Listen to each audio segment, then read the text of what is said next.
So after many requests, mostly from my students, I will show you today how to thread a sewing machine. I have my sewing machine as an example, and these two sewing machines that I borrowed from the school to be able to show you how to thread most types of sewing machines, both the top thread and how to wind the bobbin and put in the bobbin on both a bobbin case sewing machine and a drop bobbin sewing machine. I know, right? This is really exciting. So sit back, relax, enjoy. Well, maybe you shouldn't sit back and relax. Maybe you should get out your sewing machine and be proud that you are going to learn how to use it today. So let's get started. So I've borrowed a couple of sewing machines so that way I can show you how to thread sewing machines. This is a Baby Lock. It's a manual, not computerized. And first thing I'm going to do is I am going to wind a bobbin. So I have an empty bobbin right here, and I have some thread. Now what I do to thread when it has these stickers on it like this is I'll take either my seam ripper like this and I'll poke it in here so that way I can get the hole started, or I'll take a pencil like this with the lead pulled back and I'll poke it in like that or like that, so that way it doesn't get that sticky icky mess on the spool things. So this one has these spool holders. I don't know what they're actually called, that go up and down. So I'm going to lift one of these. I'm going to put my thread on. Okay. And most sewing machines are going to have something here. And you do like a figure eight kind of thing, where you come in from the front and then go around to the back. Okay. And some people will wind it on to the bobbin here. I won't. I'll stick it through the hole. There's a little teeny tiny hole. I'll stick it through there. Oh, it's right there. I'll stick it through the hole like this. Okay. Then I'll put it on here. And I'll hold this thread.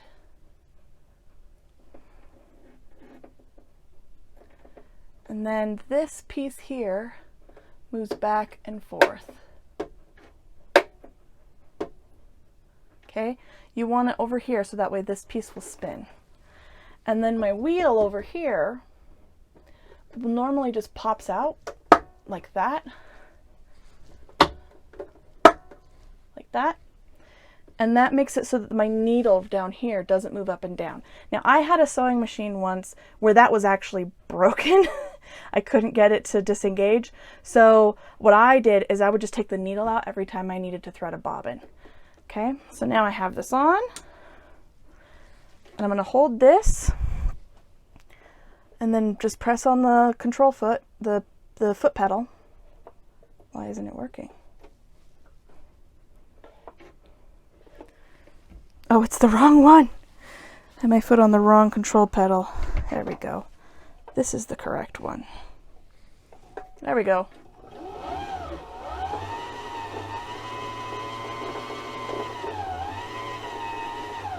And then I'll stop and I'll cut this.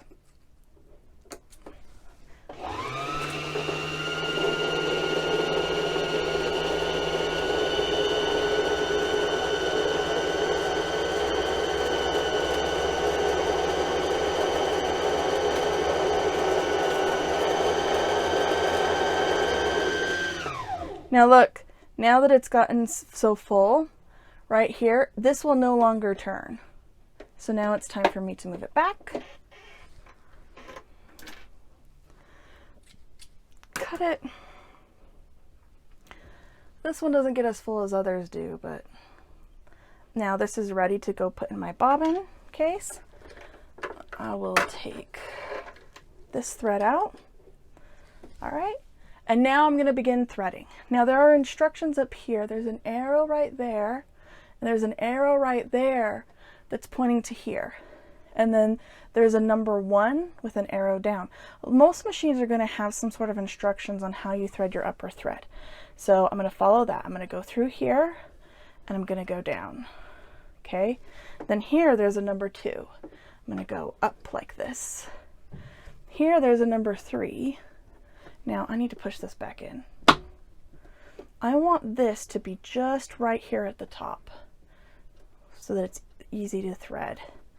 And then I'm going to go around like this. Okay, and what you can't see very easily, if I lift this up a little bit, there's a little place right here where it's looped that thread. Okay, and then there's a number 4 right here. I'm going to put it in this hook by the needle, and then I'm going to thread the needle.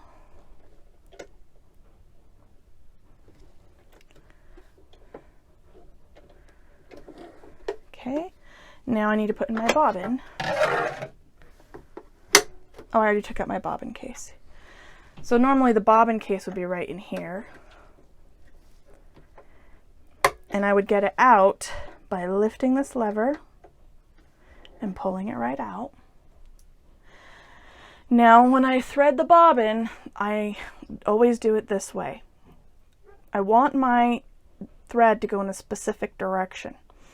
So I hold it in my left hand, the bobbin case, and in my right hand I hold the bobbin with the thread on top going out away from me. It's hard to tell with the white thread. Out and away from me. Okay? And then I put the two of them together. And then there is a little slot right here where I put that in there. And once it's in there, I can pull it this direction and over. So now it's here. This controls the tension of my bobbin. I don't just want to thread my string through this hole and have it go through, because then I won't have any control of the tension. I need tension in order for my stitches to be even. The top tension is right here. I want my top tension normally to be in the middle range. This is telling me, because of the squares around the 3, the 4, and the 5, that that's middle tension. I think normally it's on a 5 because I think it goes up to 9. So I'm going to put my tension at 5. Now, I normally, if I'm doing something really tricky, I'll do a test swatch to see where the tension should be. The tension between here and here, there's 2 discs right here that they'll hold the thread in place once I put the presser foot down. They create the even stitches that we're looking for. Okay? Now, when I'll know I have this threaded correctly if when I pull on the thread, it goes clockwise. It spins clockwise. Okay? Now I'm going to pull on my little lever to hold it in place. I'm going to insert it. Now, if you're having any problems inserting it, there we go, it's in. I would think that maybe your this lever, the thread take up, is not at the top. You want your needle to be in the topmost position, and you want this to be right here in order for you to get this bobbin case in correctly. If you don't, then you will have a very hard time getting your bobbin in. Same thing for if you're ever cleaning it and you're trying to put it back together. You won't be able to put back together the other pieces that can come out right here unless you have this at the top and the needle at the top. When this is at the top, the needle is also at the top. Okay? Now what I'm going to do is I'm going to hold on to my thread, and I'm going to turn this the wheel towards me. Whenever I have thread in here, I always turn it toward me. Turn it toward me and make what would look like one stitch. Now if you look, you can see that there's a thread from the top that goes all the way around here and then back up again. Okay? The top thread is going around the bobbin. That's how we're able to get the 2 threads to interlock. So now I have a little loop right here, and I can pull that loop up. Now that's my bottom thread, I just pull on that. Now I have both threads. I'm going to put them underneath my presser foot. Close this. Put this back on. All right, let's do a test. Whenever I'm sewing, I want to make sure that I'm holding on to these threads when I start, so that way they don't move around. Sometimes my upper thread can get pulled down and make a gunky mess underneath. So I'm gonna go ahead. I'm just gonna sew at the edge of the presser foot. Okay. I'm holding down these threads as I go. Oh wait, I don't want a zigzag. I just want a regular. Which one is the regular, just straight one on this? Stitch A. There we go.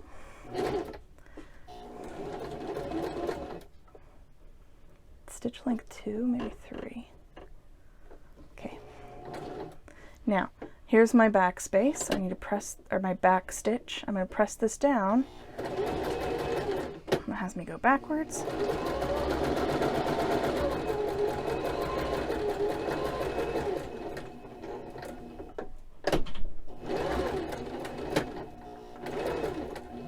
You always want to backstitch at the beginning and end of your stitch. I'm going to bring, oh, this ended exactly where I wanted it to. I always like to bring my needle up to the top again. And then, let's see how that came out. Look at that. The stitches are pretty even. Except for here where I started funny. It's a little bit crooked. That's funny. Actually, it looks like my tension on the top is a little tighter than I want it to be. See how that one goes in, goes more down, and these ones are more on the top? I'm going to change my tension to like a 4. I'm going to sew another line right next to it. Let's see.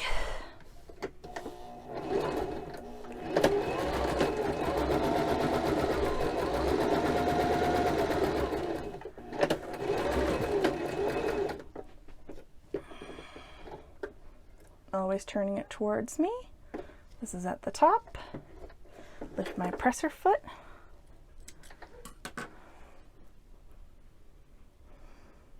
Yeah, that looks better, I think. Anyways, so I forgot to mention, whenever you're sewing, you always want your presser foot to be down. Okay, this is what sandwiches and holds the pieces of fabric together. Okay, it's also what makes this tension disc right here come together, so you're actually getting tension on your top thread. If you don't have your presser foot down, you're not going to have that tension, and then your stitches are going to look really crappy. So that's how you thread and basically use this sewing machine. Now I'm going to show you how you do it on a different kind of bobbin system. So before I do that, let me show you how I wrap up these cords. So this particular cord has where it connects to the machine. I've turned off the machine and I've unplugged it. I like to take it from here to here in one. Now I have a little bit of extra here. I'm going to use that to wind. So I'm going to fold in half, fold in half, and fold in half again with all those cords, okay? And then the leftover extra cord that I've got right here, I'm gonna wrap that around. Put my finger here so that then I can slip this. I need it a little bit more, like that. And then I don't have to worry about what's happening with my cord. I can even just put this right here. That'll be not exactly. There we go. I'm going to take my thread off. Push this down. And this is ready to be stored. So this sewing machine is very similar to the other one. There are some minor differences where you've got instead of having two of those things that pop up, I've only got the one. Okay, put my thread on there. Where I had the little place where I do the figure 8 is right here. Okay, and then the machine itself is threaded slightly differently. This part right here for the bobbin still moves back and forth. Okay, and if I look at this diagram here on the top, this one is telling me how to thread my bobbin for doing my bobbin. This one here is telling me how to put in my thread, where I do this kind of thing.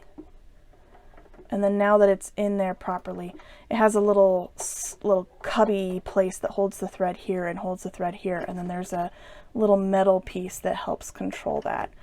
All right, so that's number 1. Number 2 is to come down. 3 is to come around this tension disc right here. 4 is again to go around my take up lever. It does not, I need to make this go up a little bit maybe. There we go. Now it's gone around. Okay, number 5 is down here. This one has more of a little, less of a hook, but it still holds the thread right there. And then I'm going to thread my needle.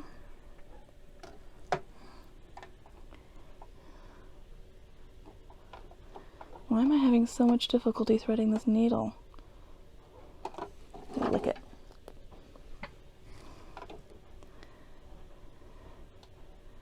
There we go. Got it through.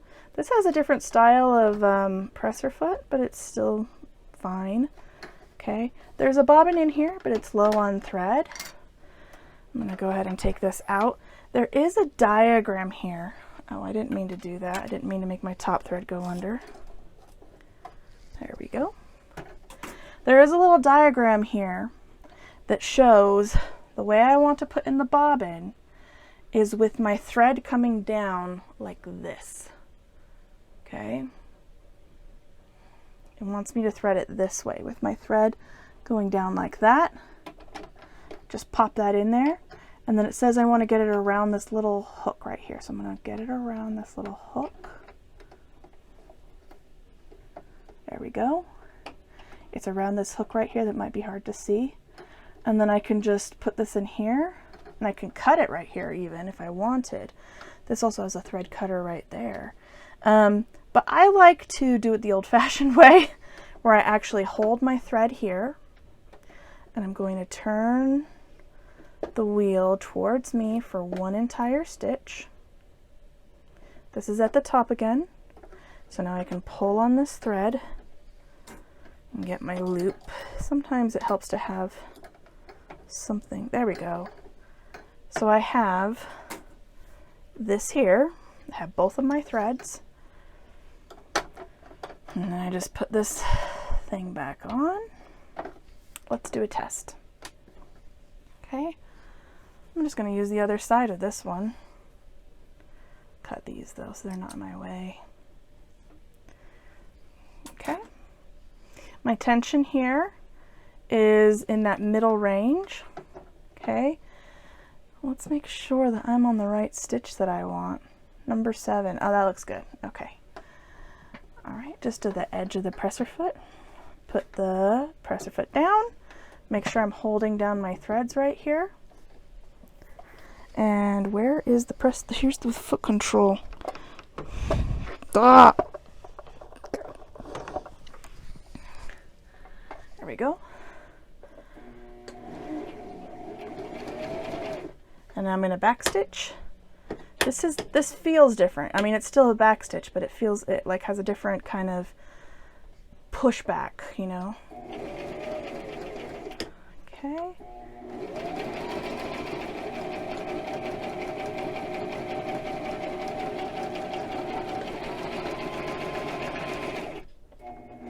And then I'm at the end, so I'll backstitch.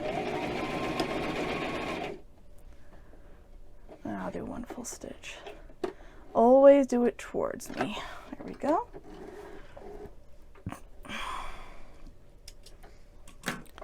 This is a tighter stitch than I intended, but it looks pretty even. That's good, that's good. This particular machine, instead of you changing the stitch length, you change the stitch entirely to change the stitch length. So I'm going to try this slightly bigger stitch. Just do it right next door, see what that's like.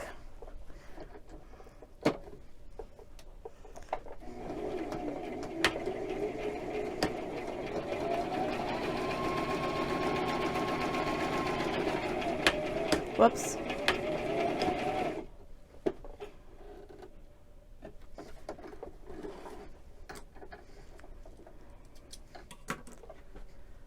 Well, that's what that looks like with that slightly bigger stitch.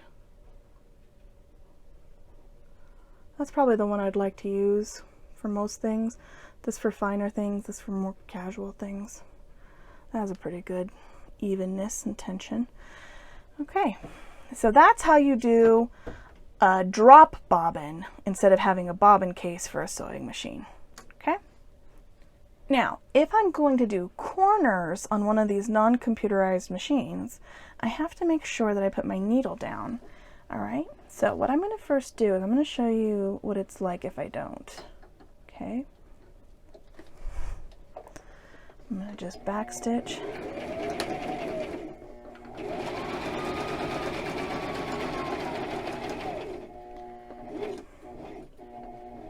Okay, so this is a good example. I get to the end and my needle is up, right?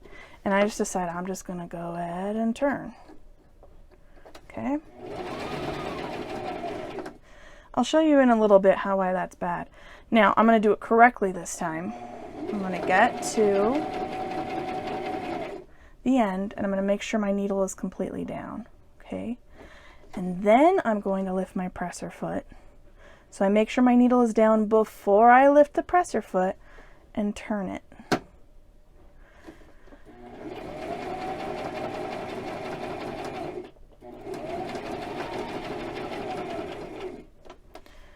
Well, and then I put the presser foot down again before I started sewing. That's important too. Back stitch, needle all the way to the top, clip my threads. So if you look here, this is where I did it correctly. I have a really nice sharp corner right there. This one, not so much. So that's why you need to make sure that before you press the presser foot, if you're not ending your stitch line, you need to make sure that your needle is down, even if you're still going straight. Okay? Unless you're trying to correct a mistake, that's different, but if you are trying to get a nice corner or even in a curve, before you do anything, you need to make sure that your needle is down before you lift that presser foot. Last but not least, my computerized sewing machine. So I'm going to go ahead and take out this white thread. Now I used to have a thing that would attach on right here that would go up and be like the others, but it broke. So I'm going to start using this lovely purple thread. All right, use my seam ripper without the pokey part out. Okay, make sure that that's nice and down. Find my thread.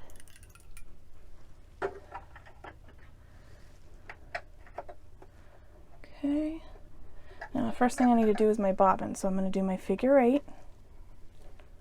It goes in front and then around. And let's see.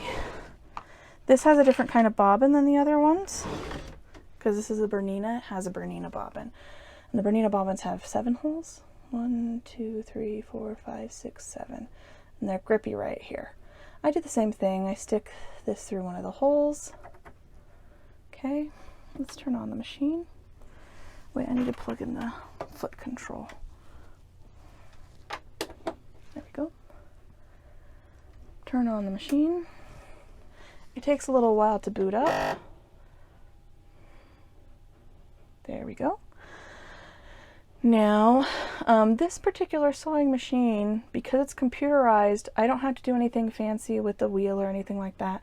I just push this on over and it tells the machine, oh, we're threading a bobbin. It's even going to come up on the screen. Yes, I know the bobbin winder is on.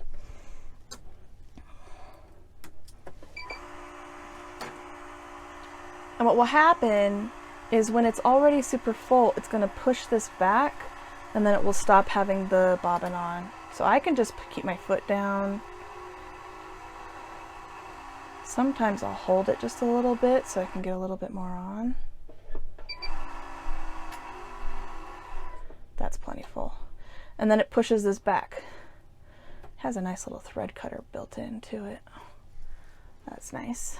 Okay, so I'm going to take out my bobbin case, take out the white thread that was in there. Okay, and once again, I'm going to have this going away from me. I know this is going away from me in my right hand. This is in my left hand. Put the two of them together. And then I'm going to bring it through this slot right here, and then up and over like that. So it's coming out through here.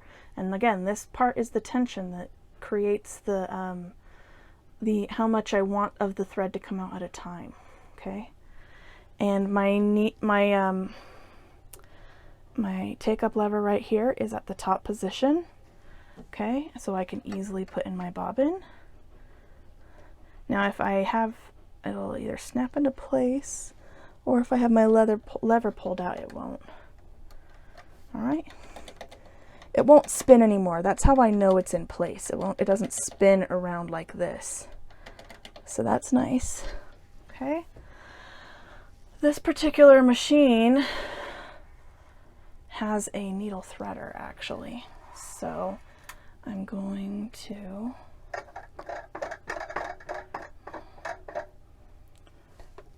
number one is to go through here. Actually, I don't think it's numbered, it just has arrows. Next thing is to go down here.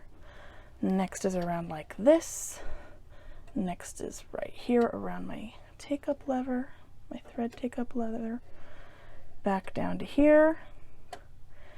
And then this has something kind of different where it kind of just holds it in place right there. And then I could just thread it normally, but I also have a needle threader on here where I put it in there, make a shape of a 4.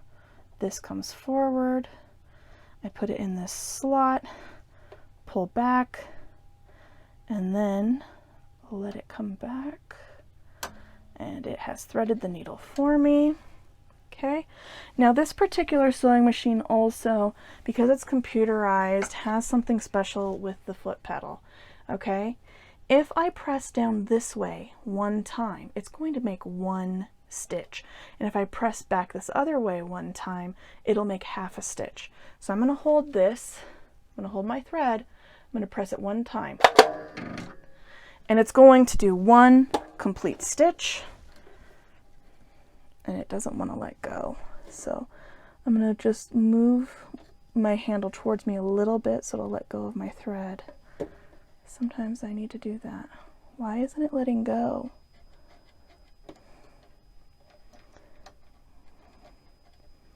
Why isn't it letting go? So whenever this happens, I just take this out and we do it again. So I'm going to press down one time. Actually, I'll show you the half stitch. So if I press this side like this, it'll do one half stitch. So, and then I want another half stitch. There we go. Now it's at the top. Now I've got my loop.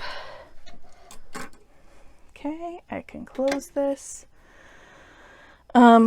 This machine also has the ability to have the needle end completely up or completely down every single time. Right now you can see right here, it's in the up position. So if I want, what I normally do is I'll press this button and now it will always end in the down position, which I like because then I don't have to think about it whenever I'm doing a corner. So that means that when I when I do a half stitch, it'll always do a half stitch, you know, where I go backwards on the foot. But if I'm pressing down just one time, it will complete the stitch. So if I have it on the needle down position and I tap it and the needle is down and I tap it once, it'll complete one stitch. If the needle is up and I tap it one time when it's in the needle down position, then it will complete the stitch. It'll just go down. Okay, let me show you what I mean. So here I've got my test piece. The lever to be able to put down the presser foot is on the back instead of on the side. Okay, which when I switch in between machines is kind of confusing. Anyways, so if I just tap one time, it has the needle down position on right now. If I tap one time going forward, it's just going to put my needle down, which is kind of nice sometimes when I just want to get it right in place. And I'm still holding my threads right here so that they don't do weird wonky things. Okay. If I press it one more time, it will do one complete stitch. In one complete stitch. I can have it do literally one stitch at a time if I want to. Also, instead of having a place over here that I have to press down manually, my back stitch is right here. So I just hold that, and that's my back stitch. Okay. Another thing that's really nice about this sewing machine is that you can change the speed right here, so that instead of it being at full speed, I can have it run at three-quarter speed, half speed, or quarter speed. And this is really great if you're just learning how to sew, because I can put it all the way down and it's still only going 1/4 of the speed that it normally would. This is full speed. Yeah, there's a big difference. All right. Anyways, I'm going to come to the end. I like this because then I can get really accurate.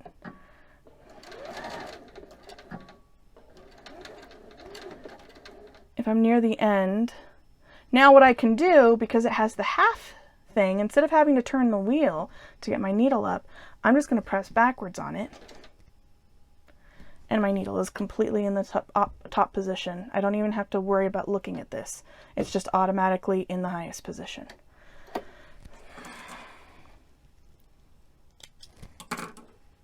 I sewed that one kind of close to the edge, but it has pretty good tension. The tension control is right here on this one, and it even has a little red line saying this is regular tension. So here we go. On this particular machine, in most machines, in order to be able to change the length, you would just change, I just change the length right here if I want. So let's look at what it would be like with a longer stitch length. This is in, some machines have stitches per inch. This one is how many millimeters long your stitch is. So this should be a 4 millimeter long stitch. Okay. I normally do 3 stitches before I backstitch.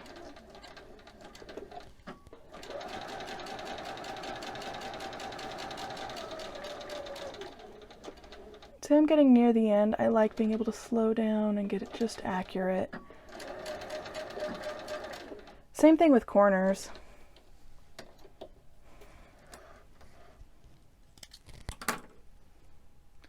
See, now you can see the difference in the stitch lengths. So this one is the normal like 2.5 millimeters, and then this is 4 millimeters. And you would use the longer stitch for things that are thicker, or when you're just basting. Like I use a 5 for like basting, or for gathers, or easing and sleeves. So that's the basics on how to get started with a sewing machine. Enjoy! You look sad, Bruce. Is it because you don't have thumbs, so you can't thread a sewing machine? It's a rough life being a dog. Yeah, I'm sorry. I'll do sewing for you. You don't want me to do sewing for you. Oh, sad puppy.